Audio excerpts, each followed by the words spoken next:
Com esse vídeo, eu quero trazer para vocês 3 formas de entendimento sobre a meditação. A primeira forma, que ela é muito simples, é o que provavelmente você mais está percebendo, são professores, pessoas que estão aprendendo a meditar, estão lendo sobre meditação e estão querendo trazer essa prática de forma comercial mesmo, para poder monetizar, te ensinar que a meditação é o aqui e agora, pegando muito do mindfulness, atenção plena, que é o que a ciência conseguiu verificar, e ajudando sim as pessoas a melhorar.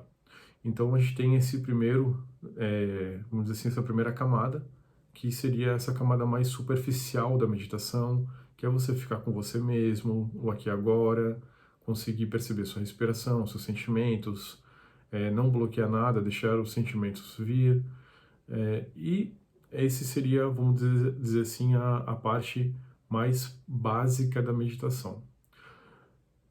E aí a gente começa depois a aprofundar. Então, quando você começa a estar numa escola ou começa a ter algum professor, algum mestre, algum orientador que vai te ajudar a aprimorar, aprofundar, a entender realmente o porquê daquela prática, você começa a avançar nessa parte espiritual. Então, vamos lá. Uma segunda camada seria essas escolas, onde você vai aprender, por exemplo, vou deixar 2 caminhos aqui, que seria primeiro o caminho do budismo, onde ele tem lá os seus caminhos, né? Os 4 caminhos do budismo, que seria o Dukkha, Samudaya, Nirodha e Magga. Seria a realização do sofrimento, a realidade do sofrimento, a realidade da origem do sofrimento, a cessação do sofrimento e a realidade do caminho. Então, dentro do budismo, né, o budismo ele foi adaptado do hinduísmo. Isso é minha opinião, tá? Dentro dos meus estudos, dentro da minha compreensão, estudei muito a história da Índia, muito a história do hinduísmo, e o budismo, Buda no caso, ele aprendeu, ele foi iniciado, ele teve essas técnicas aprendidas e foi retirado sim do hinduísmo, onde foi a origem da parte da meditação no mundo. Em um outro vídeo eu posso até explicar melhor sobre isso. O Adi Yogi, o primeiro yogi, né? Então, Patanjali, que é segunda origem, ele pegou e fez uma compilação. Como, por exemplo, Allan Kardec, ele tentou compilar a parte espiritual, onde ele misturou algumas coisas lá, mas é um outro vídeo também. Mas então, Patanjali ele conseguiu fazer uma compilação das posturas e de todos os caminhos para levar o yoga de uma forma científica, de uma forma estruturada. Então, os 8 caminhos seria o yama, que começa com a moral, ou seja, em nenhum processo evolutivo você consegue avançar se a sua moral ela é muito baixa, se os seus pensamentos são autossabotadores, destruidores, até o pensar mal do outro ele afeta você. Ainda a ciência, como você conhece, a ciência fisicalista, newtoniana, cartoniana, ela ainda é muito materialista, então a gente não consegue pegar vibrações de sentimentos, de pensamento.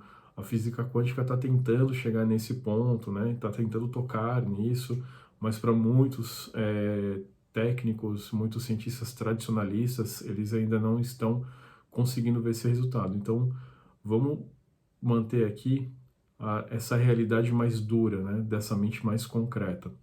Então, a questão da moral é uma questão importantíssima, porque você só passa a avançar quando moralmente você tem condições de ir para um próximo nível.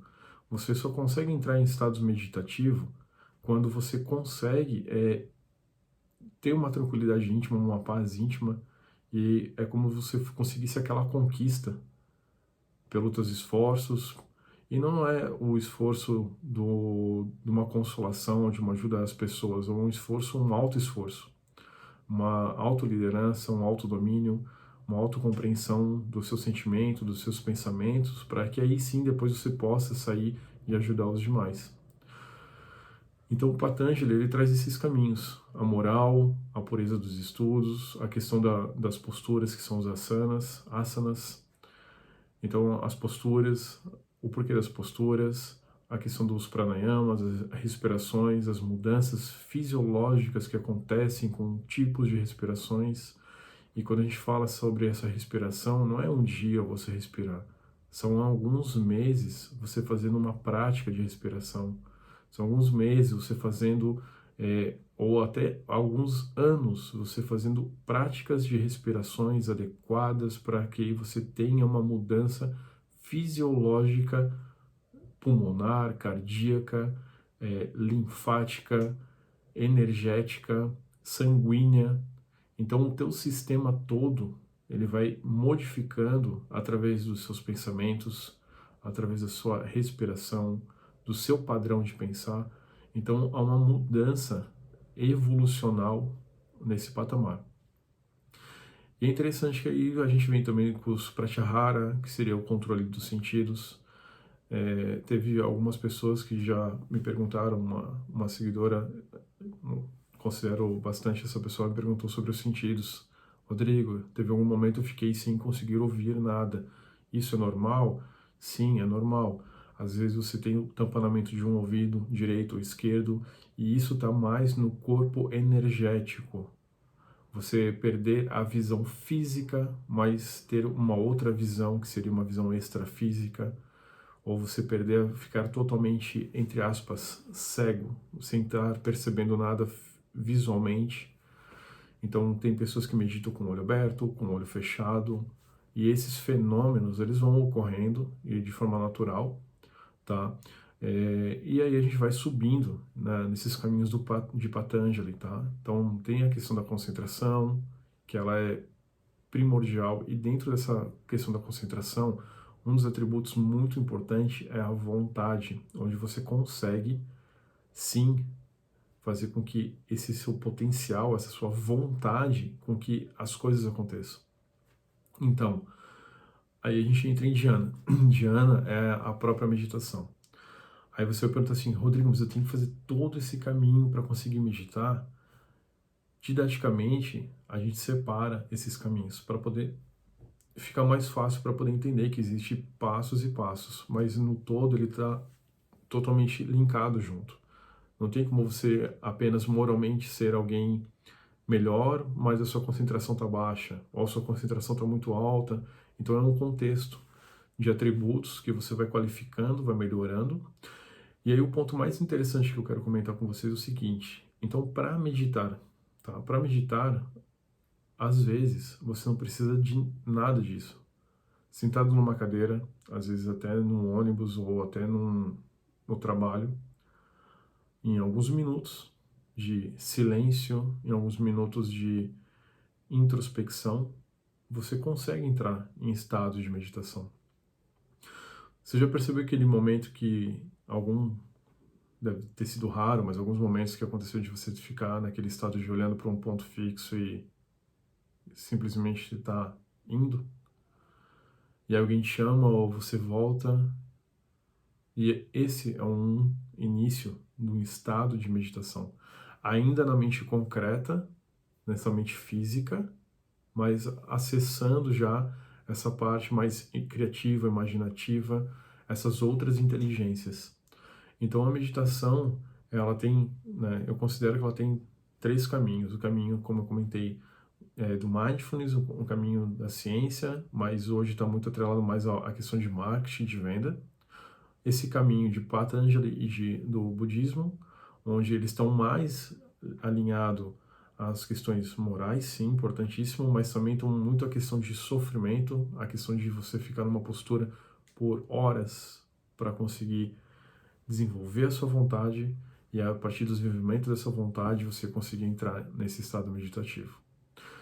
E o terceiro que eu considero, não que é o melhor, mas para mim ele funciona, é conseguir entender os seus processos pessoais, a organizar esses processos, que seriam os seus pensamentos, os seus sentimentos, ter práticas e técnicas para você começar, começo, meio e fim, onde proporciona para você uma força de 80% para você chegar na meditação. Então você trabalhando suas energias, trabalhando seu corpo, a alimentação, os seus pensamentos, e aí entra nos atributos mentais, que seria a sua vontade, você conseguir desenvolver esse processo, Então, esses 80% a gente consegue ajudar você. Os outros 20%, para você entrar nesse estado meditativo, vai depender de você. E aí, quando eu falo em estado meditativo, não tem a ver com a mente concreta, Rodrigo, meus pensamentos, isso, né, eu explico nas aulas, isso é muito básico dos pensamentos ficarem conturbados. E isso não é meditação, isso é um processo conflituoso da mente, ele sempre vai existir. Agora, quando a gente consegue sobressair, fazer um distanciamento do corpo físico e da mente, ou seja, um nível de projeção, um nível de consciência, um nível de saída da sua mente fora do seu corpo.